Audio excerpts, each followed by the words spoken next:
Buenos días, soy Tricia Sanz, autora del cuento El hombre del cuaderno, el cual ha sido seleccionado por la editorial Elementum.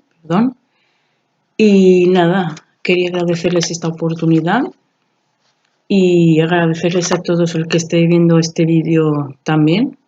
Espero que les guste mi relato. Y bueno, en estos tiempos que estamos pasando, desgraciadamente, me gustaría mandar un fuerte abrazo a todo el mundo, mucho apoyo. La gente que está pasando por esta, digamos, gripe, por decirlo, mucho ánimo también. Mi más sincero abrazo para ustedes.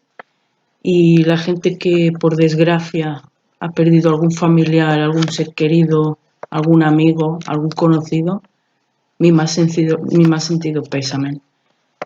Así pues, quisiera dar unos minutos de mi tiempo para intentar entretener, digamos, para que la gente pueda desconectar, si es que es posible. Y espero que disfruten de la lectura de mi relato. Una vez más, muchísimas gracias. Colgó el teléfono, intentando mantener la calma. Discutir con su editor nunca había dado buenos resultados, y menos cuando éste llevaba razón en cuanto a la discusión se refería. Le había llamado para preguntarle por el adelanto de su nueva novela, la cual llevaba un retraso de un par de semanas y a él se le habían acabado todas las excusas posibles y creíbles que poder darle, lo que había desencadenado un gran enfado en su jefe, al descubrir que él había estado mintiendo todo aquel tiempo y que de la nueva novela no había escrito ni siquiera el título. Ahora, con la cabeza más fría, se había dado cuenta de que aquel hombre tenía todo el derecho de estar enfadado, y mucho más de amenazarle con que se buscara otra editorial si no le entregaba los 3 primeros capítulos a la mañana siguiente. Se había estado burlando de él con gran descaro, y ahora su sarta de mentiras se había vuelto en su contra para tenerlo entre la espada y la pared. No podía perder aquel trabajo. Le había costado muchísimo llegar a donde estaba. De hecho, una multa y posible condena por fraude literario. Nada que no hubiera podido solucionar después de pagar todo cuanto le había exigido aquel desgraciado al que había robado la que ahora era su primera novela, y no podía permitirse el lujo de perder aquella vida que se había montado a raíz del éxito que había ganado.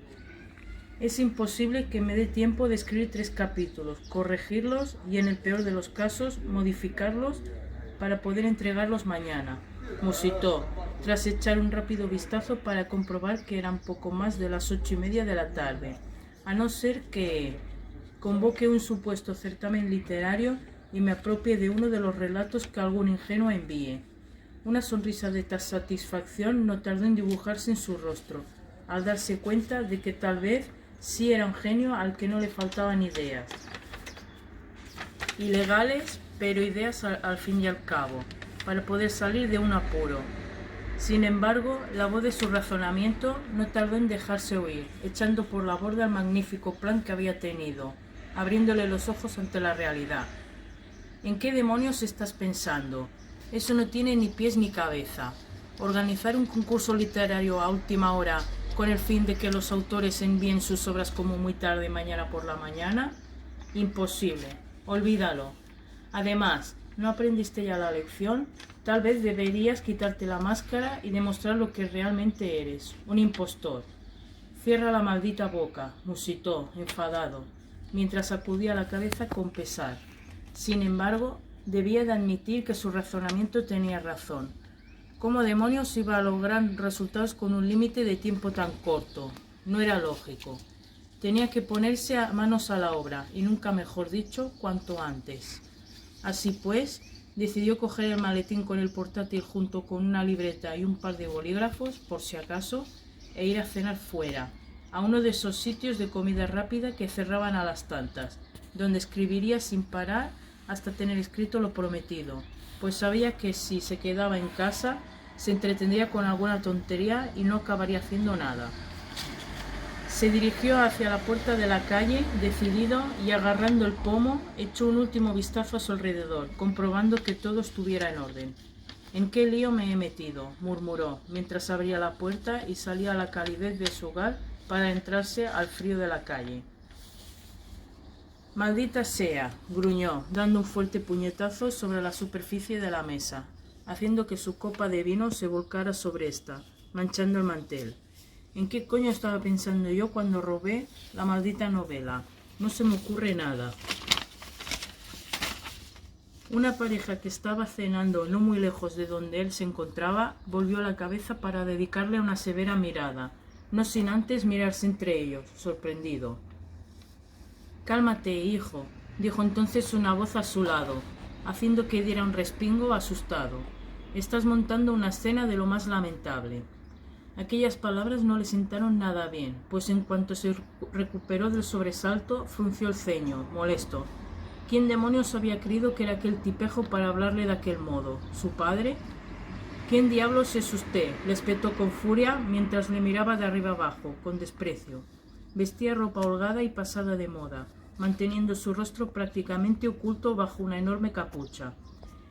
El recién llegado tan solo se limitó a ofrecerle una fría sonrisa, que consiguió hacer que un escalofrío le recorriese la espalda.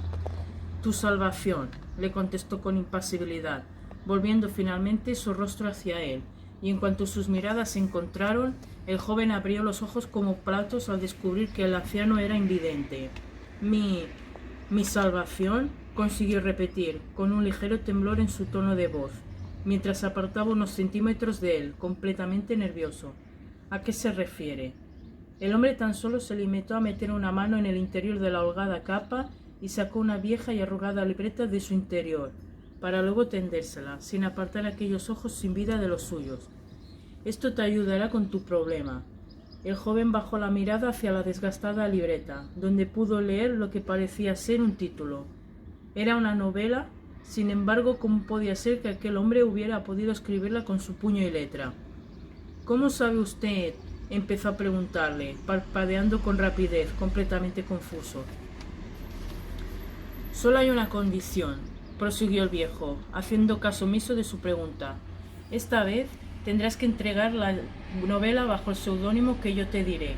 Lo demás, autoría, fama, éxito, puedes agenciártelo para ti mismo. Yo no me entrometeré en ello. Ni siquiera volverás a verme después de que salga de este antro de mala muerte». Él ni siquiera podía mover ni un solo músculo de su cuerpo. Se sentía confuso, bloqueado. Había algo en todo aquello que no le acababa de cuadrar. Un hombre aparecía de la nada y le entregaba un manuscrito así, sin más. No era algo de lo que acababa de fiarse. «¿Y bien?», le preguntó entonces el viejo, interrumpiendo sus confusos pensamientos. «¿Aceptas mi ayuda?». Le tendió una temblorosa mano, la cual parecía estar consumida prácticamente por el paso de los años. «Acepta, idiota», le dijo entonces su conciencia, enfurecida. «¿A qué estás esperando? El viejo te está ofreciendo una posible mina de oro de la cual no parece importarle desprenderse. ¿Cuál es el problema?». «¿Qué gana usted con todo esto?», le preguntó, intentando hacer caso omiso a aquella molesta voz que no dejaba de atormentarle en los momentos menos oportunos. «No me conoce de nada. ¿Por qué quiere ayudarme?». El anciano tan solo se limitó a ofrecerle una nueva sonrisa, esta vez menos tétrica, lo cual pareció incomodarle todavía más. «Digamos que yo antes era como tú», contestó finalmente, mientras retiraba la mano, cansado de esperar a que se la estrechara, para luego levantarse, dispuesto a irse. «Pero antes de que yo pudiera gozar de la gloria por la que tanto había trabajado, la tragedia me sorprendió y, como habrás podido comprobar, me quedé ciego». Un amargo silencio se cernió entre ambos, haciendo que él no supiera qué decir. Lo cierto es que aquellos ojos que ya no podían ver nada le ponían nervioso. Por supuesto, aceptar el hecho de que no volvería a ver supuso un gran reto para mí, y toda aquella avaricia que abarcaba mi corazón por convertirme en rico haciendo lo que más me gustaba desapareció por completo. Ahora solo quiero que la novela en la que tanto esfuerzo y tiempo dediqué sea conocida, nada más. Su historia no disipaba aún las dudas de por qué aquel hombre le entregaba el manuscrito precisamente a él. aunque sabía que por mucho que insistiera en el tema, aquel hombre seguiría ocultando sus intenciones acerca de ello. Sin embargo, sabía que no iba a aceptar un no por respuesta, así que cogió la libreta entre sus manos, dispuesto a hacer algo mucho mejor que lo que le había propuesto el viejo. Probablemente se pasaría la noche en vela, pero leería el manuscrito concienzudamente, al menos lo justo para entregar lo prometido al día siguiente, y modificaría lo que él creyera oportuno, pero para nada usaría el seudónimo que aquel tipo fuera a darle. «Espero que tengas el éxito que tanto ansías», le dijo entonces, ansioso por largarse de una maldita vez. «Y no olvides de utilizar mi seudónimo». H.C. era ciego. Tuvo que hacer un gran esfuerzo por reprimir una enorme carcajada. ¿De verdad que aquel pobre diablo iba a creer en serio que iba a usar aquel estúpido nombre? Por su parte, el anciano sacudió la cabeza a modo de despedida y empezó a alejarse, moviendo su bastón blanco delante de él para evitar tropezar con cualquier obstáculo que le hiciera caer. «Será mejor que me vaya a casa cuanto antes», se dijo entonces el joven, bajando la mirada hacia la libreta que el viejo había dejado sobre la mesa. «Tenemos trabajo para toda la noche, chico». Y sin más, alzó la mano para llamar la atención a la camarera. Había estado trabajando durante prácticamente toda la noche, pero al menos había podido cumplir con su palabra. Había logrado enviar los 3 primeros capítulos que su editor esperaba, encabezando la portada con su nombre. Había caído completamente exhausto en su cama, y no tardó en quedarse profundamente dormido, adentrándose en un inquietante y oscuro sueño sin sentido, el cual no tardó en hacer que se removiera en la cama, intranquilo. Caminaba despacio con los brazos extendidos delante de él, buscando un resquicio de luz que pudiera guiarle hacia alguna salida de aquella especie de túnel subterráneo. Un incesante goteo parecía seguir el ritmo de sus pasos, y la fría brisa que parecía soplar entre medio de aquella oscuridad no tardó en adherirse sobre su cuerpo, como guante en mano. La desesperación no tardó en adueñarse de su ser, al comprender que por mucho que él caminara hacia un lado o hacia otro, lo cierto era que no sabía en qué dirección estaba yendo, si estaba yendo en línea continua o tan solo estaba dando absurdas vueltas en círculos. No encontraba ningún indicio que le indicara que estaba yendo por el camino correcto. Era frustrante. Palpó los bolsillos de su pantalón en busca de su teléfono móvil. Usaría la pequeña linterna que llevaba adaptada, pero no había ni rastro del dichoso aparato. «No hiciste caso a mi condición». Abrió los ojos como platos, soltando un bufido asustado. La voz del hombre invidente se dejó oír en medio de toda aquella oscuridad. Estaba furioso. «Te pedí que firmaras la novela con mi seudónimo, y no me hiciste caso».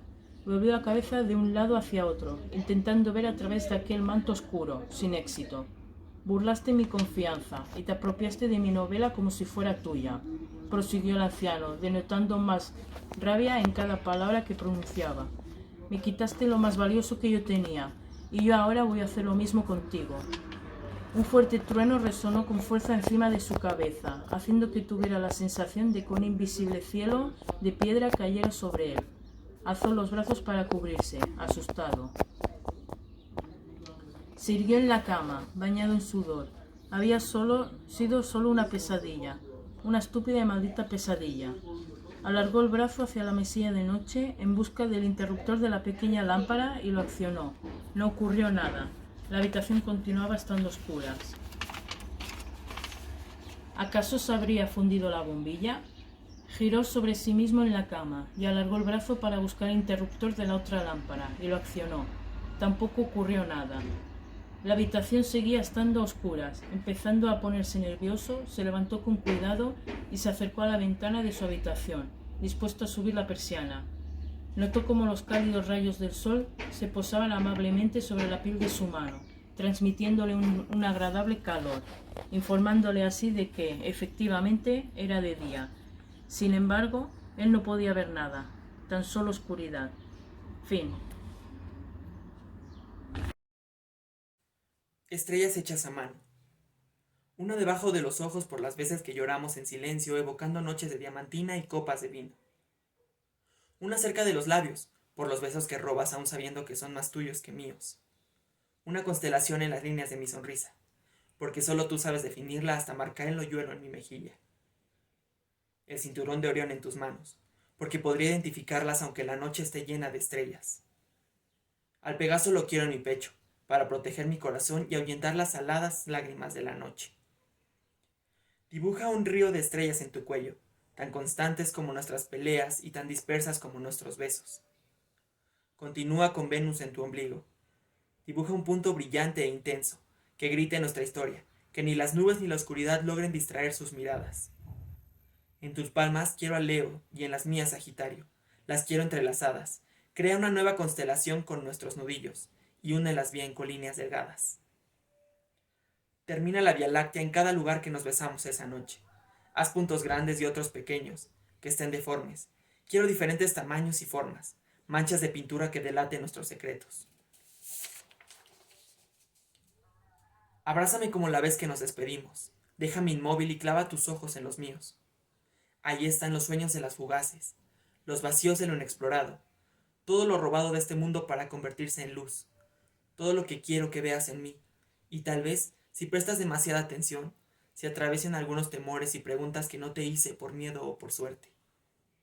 Ahí estamos, siendo lo que no conocemos pero nos aferramos porque nos mantiene vivos. Somos lo que ellos nos han dicho que está mal. Somos lo que tiene más de una explicación. Somos lo que nos abraza cada noche. Somos fuerza de atracción y lo que nos hace girar este mundo. O tal vez, solo somos dos cuerpos desnudos con manchones de pintura y estrellas hechas a mano. Das erste Exil. El primer exilio.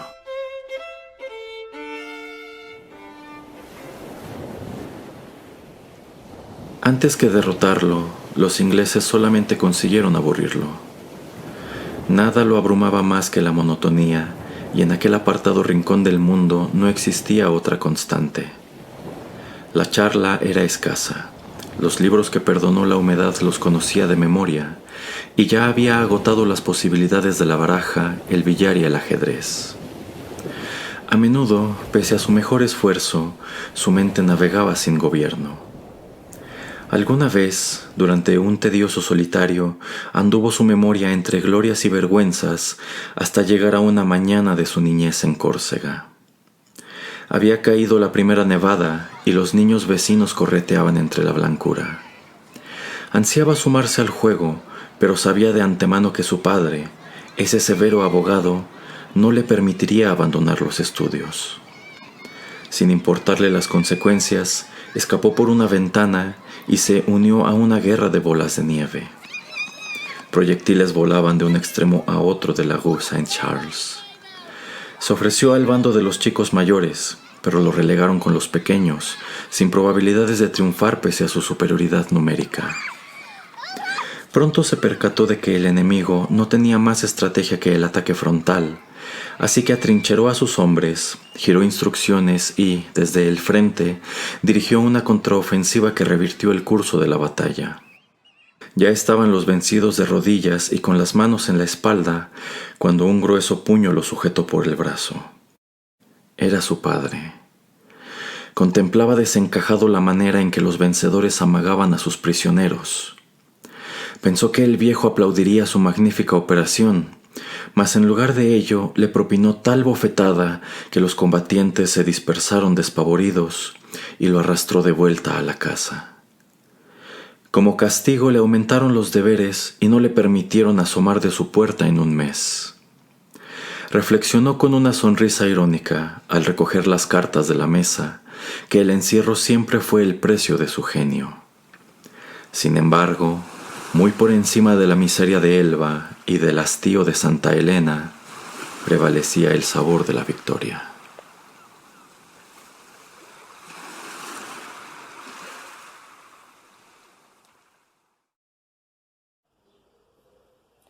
El retrato de Lisa Haraway por Jazmín Camarillo. La mañana en que el artista llegó a su nuevo estudio desde Irlanda era singularmente húmeda. Entre la bruma se alzaba un halo blanquecino que suponía ser el astro rey. A su alrededor, gruesas nubes de aspecto macabro se arrastraban pesadamente. El hombre, envuelto en una gruesa levita, se desperezaba del largo viaje exhalando a su lado espirales de tabaco desde el extremo de su cigarrillo. Tras lanzarlo al suelo después de una última exhalada, llamó a la vetusta puerta. Al cabo de unos segundos atendió una mujer baja, severamente afectada por el curso de los años y de cabello pajizo. El extranjero saludó inclinando el ala de su sombrero, sin atinar a pronunciar palabra alguna debido a lo limitado de su inglés. «Ah, llegó al fin», dijo la vieja, en un tono que bien podría haber dicho «vayas al demonio». Debí suponer que llegaría pronto. Ayer un camión ha traído todas sus cosas. Tiene usted una colección por demás extraña. La mujer elevaba la voz más de lo necesario para hablar con él. Padecía problemas de audición y tenía la sensación de que todo el mundo era tan limitado de oído como ella. «Pase, pase», lo invitó. El lugar era un edificio de 4 pisos. Daba la impresión de haber sido construido cuando menos un siglo atrás, pero aún conservaba buenos soportes. La casera lo condujo a una habitación amplia, pobremente decorada con escasos muebles que yacían esparcidos entre el desorden provocado por los caballetes y lienzos. Estaba impregnado de un olor rancio, pero la limpieza parecía confortable. «Me parece recordar», retomó la mujer, en su acostumbrado tono alto, «que le he dicho que la renta del estudio será de $10 cada quincena». El artista, que claramente recordaba que la suma acordada era de 8, frunció levemente el entrecejo sin que su interlocutora le permitiera tiempo para refutar. «La luz del pasillo permanece siempre encendida. La casa tiene agua caliente de forma permanente. Josephine, nuestra criada, hace el aseo martes y jueves. Y en cuanto a la comida, si desea que les ha preparado algún platillo especial, deberá pedirlo con anticipación». La mujer giró sobre sus talones y abandonó el estudio. El artista no tenía los recursos para pagar una renta sustancial, de manera que había vagado entre un sinfín de pensiones baratas, resaltando aquellas que combinan la limpieza, espacio y un precio razonable. Había emigrado a América en busca de la inspiración para su creación artística y de la fama que el viejo continente le había negado. Se había limitado hasta ese momento a retratos burgueses que le eran mal pagados y a paisajillos que adquirían los editores para ilustrar los libros. Se echó en el sillón a contemplar el inmenso lienzo en blanco que yacía frente suyo. Le intimidaba a la par que le cautivaba esa vasta extensión vacía. A través del amplio ventanal del muro, se entreveía una mañana naciente alzándose sobre el panorama urbano. El joven pensó en trazar dicha imagen en el lienzo, recordando sus inicios como paisajista, pero se retractó a los primeros toques del grafito sobre la tela. Cerró los ojos un momento, escuadriñando en su mente alguna imagen encantadora que hubiera vislumbrado en algún punto de su vida y que fuera lo suficientemente grandiosa como para ser plasmada en el lienzo. Al poco rato se quedó dormido. No demoró en comenzar a vagar por una infinidad de mundos oníricos. Primero se vio a sí mismo frente a un lago, siendo aún muy joven, y jugando a lanzar piedrecillas para agitar las aguas. Después recordó sus años de escuela entre los muros vetustos de la Universidad de Dublín, donde se reunió sin ningún asombro con algunos de sus camaradas ya muertos, quienes vestían aún el emblema escolar. La última de estas visiones no era un recuerdo de un momento de sobrevivida, se apetecía más al carácter de un sueño común, inexplicable, irracional y bello a su manera. Sin sobreanalizar nada, creyó encontrarse en alguna zona del Mediterráneo. Estaba envuelto en colores brillantes y bajo un cielo encantador. Frente a él dormitaba una desconocida recostada plácidamente en una silla de mimbre que había sido puesta al sol. Usaba un vestido azul que descubría no solo la forma privilegiada de aquella fémina, sino algunos fragmentos de piel desnuda y tostada por el sol del Mediterráneo. Tenía el cabello rojizo, y nunca vio su rostro por completo. Solo distinguió un fragmento de carmín correspondiente a sus labios y largas pestañas velando sus ojos cerrados. En un silencio absoluto, quería escuchar lo que sería su nombre. Lisa, palabra que le era repetida por una dulce voz, pero de orígenes misteriosos. Lisa, fue lo primero que dijo al despertar. Se incorporó de golpe del sofá desvencijado, con el corazón acelerado y con una sonrisa intentando figurar en sus labios. ¿Sería real aquel prodigio visual? ¿Existiría una mujer tan bella como la que vio en su sueño? Sin darse el tiempo necesario para librarse del letargo, cogió el lápiz nuevamente para comenzar a trazar las impresiones que permanecían frescas en su memoria. Se mostró molesto por la torpeza de sus manos y la imposibilidad que tenía para plasmar con exactitud lo que había visto. Cuando concluyó su frenesí y se alejó del lienzo, pasaba ya de la medianoche. Para entonces, sobre el blanco se esbozaba la tenue forma de una mujer. Suspiró con ira contenida. Todos en el edificio dormían ya. Se percató de que no había comido nada en todo el día de su llegada, ni había tomado el descanso necesario. Cosa rara, no le importaba. Ahora sus energías estaban concentradas únicamente en plasmar la belleza de la que había sido testigo por apenas unos instantes. Durante los días siguientes su rutina cambió poco. No tardó en crearse fama entre el resto de los inquilinos como un individuo retraído y extraño. Abandonaba su autoproclamado encierro únicamente cuando la casera le informaba que la comida había sido servida. Tal era la imagen de locura que proyectaba que Josephine lo evitaba a toda costa. Realizaba sus deberes de limpieza cuando él se encontraba merendando, salvo en una ocasión que tuvo la desagradable experiencia de limpiar mientras él trabajaba. Ese día el artista reparó muy poco en ella. Parecía cautivo de su lienzo por una fuerza extraña. Aun pese a la poca atención que prestaba a su entorno, la criada decidió no volver a verlo a menos que fuera de vital importancia.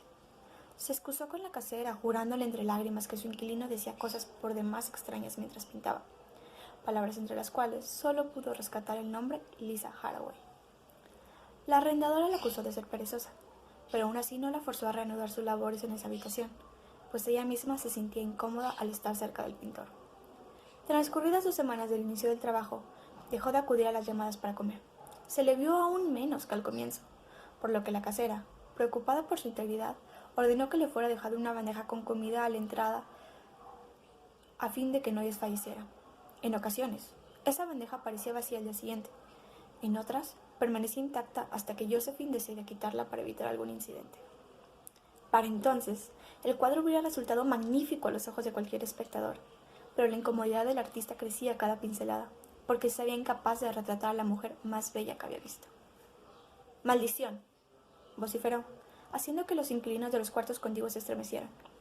«Me he consagrado por entero a esta empresa y no logra ni un ápice de la grandeza que tuvo en aquel sueño. Casi podría jurarse que es real, que al pronunciar su nombre se desperezará y saldrá de ese lienzo. ¿Cuánto daría yo por un beso de esos labios que no me atrevo a cubrir de carmín porque temo a la locura? Sé bien que daría. Lo daría todo. Mi vida misma por ver a Lisa cobrar vida un instante. No necesitaría nada más para ser feliz entonces». Terminado el monólogo, dio la última pincelada sobre ese lienzo, apenas un toque de rojo sobre aquellos labios dormidos. Nadie volvió a verlo en los días siguientes, ni tampoco se atrevieron a buscarlo después de aquel desesperado diálogo con su locura. La comida continuaba sirviéndose a su puerta, pero esta nunca era tocada siquiera. Tuvieron que pasar 5 días para que Josephine se armara del valor suficiente para forzar la entrada. Todos en el edificio acudieron al lugar convocados por un grito de espanto. En el umbral hallaron a la criada inconsciente y pálida en extremo, y apenas unos metros más adelante hallaron al hombre muerto, frente a un lienzo en blanco y con un toque de pintura roja en los labios.